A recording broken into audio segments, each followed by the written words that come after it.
Title. My fiancé texted. I still love you, but I need closure with my ex before marriage.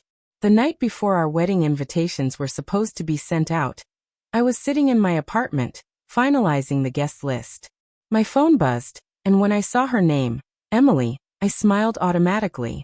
But that smile vanished the moment I read her message. I still love you, she wrote. But I need closure with my ex before marriage. I froze. My chest tightened as if someone had sucked all the air out of the room. We'd been engaged for 6 months, together for nearly 4 years, and never once had she mentioned still needing closure with anyone. I called her immediately. She answered on the second ring, her voice quiet, almost trembling. Emily, what does that even mean? I asked. You still love me, but you need to talk to your ex? Why now? Why not before we got engaged? She sighed, and I could hear the faint hum of traffic behind her. Because I thought I was over him, she admitted. But with the wedding so close, I keep having these dreams, these memories. I just need to see him one last time. To say goodbye properly. Then I can marry you without doubts. Her words felt like a punch to the gut. Emily, do you even hear yourself? I snapped. You're asking me to sit here while you go play emotional house with the guy you used to love.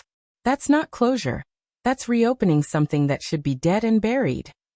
She didn't argue. She just whispered, please trust me. If I don't do this, I'll wonder forever.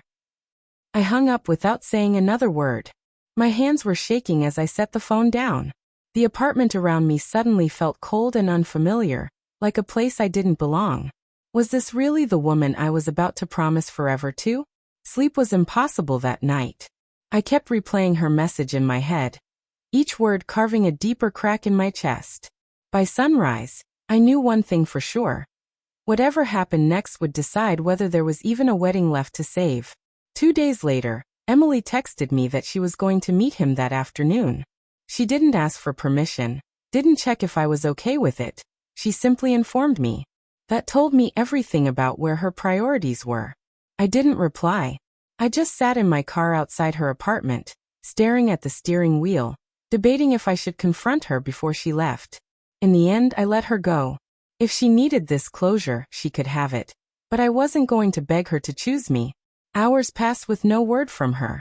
My phone stayed stubbornly silent while my mind ran wild with images of them together.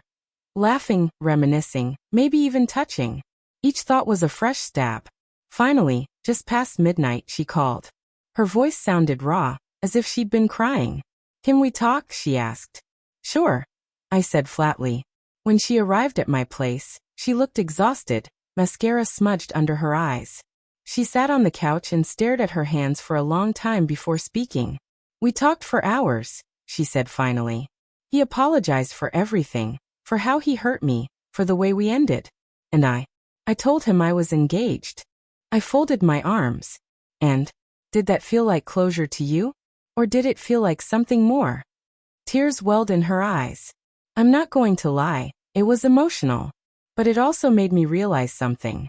I don't love him anymore, not the way I thought I did. Being around him felt sad. Like trying to step back into a chapter that's already closed. Her words should have made me feel better, but they didn't. Instead, I felt hollow. Emily, you had to risk our entire future just to figure that out? She reached for my hand, but I pulled back. Please don't shut me out, she whispered. I needed to do this so I could marry you with my whole heart. I stared at her, unsure if I believed her. Unsure if I could ever see her the same way again. I didn't sleep that night. Emily stayed on my couch, but I barely spoke to her. My mind kept circling the same question. If she really loved me, why wasn't I enough to silence those doubts before she went running back to her past? By morning, I had made my decision. When she woke up, I was already dressed, the stack of wedding invitations sitting on the table between us. I can't do this, I said quietly. Her eyes went wide. What? You mean? Yes, I interrupted. I can't marry someone who had to go back to her ex just to be sure I was the right choice. Marriage is about certainty, Emily, about choosing each other no matter what ghosts come knocking. And you didn't choose me. Not really. She started crying, reaching for me, but I stepped back. I'm not angry, I said.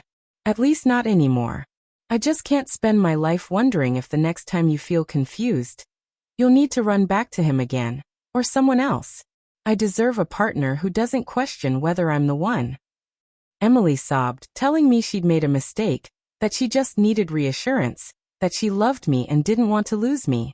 For a moment, my resolve wavered. I still loved her after all. But love without trust is a slow poison, and I refused to drink it. I picked up the invitations and dropped them into the trash. "I hope you find peace with yourself," I said softly, "because until you do, you can't give your heart to anyone, not fully." When she left, the apartment was silent. It should have felt empty, but strangely, it felt lighter. Painful as it was, I knew I had done the right thing. Weeks later, I heard through a mutual friend that Emily moved to a different city. She never reached out again. Sometimes I still think about her, about the life we almost had. But I also know I dodged a future filled with doubt and resentment. And when the time comes that I do stand at an altar, I want it to be with someone who chose me without hesitation.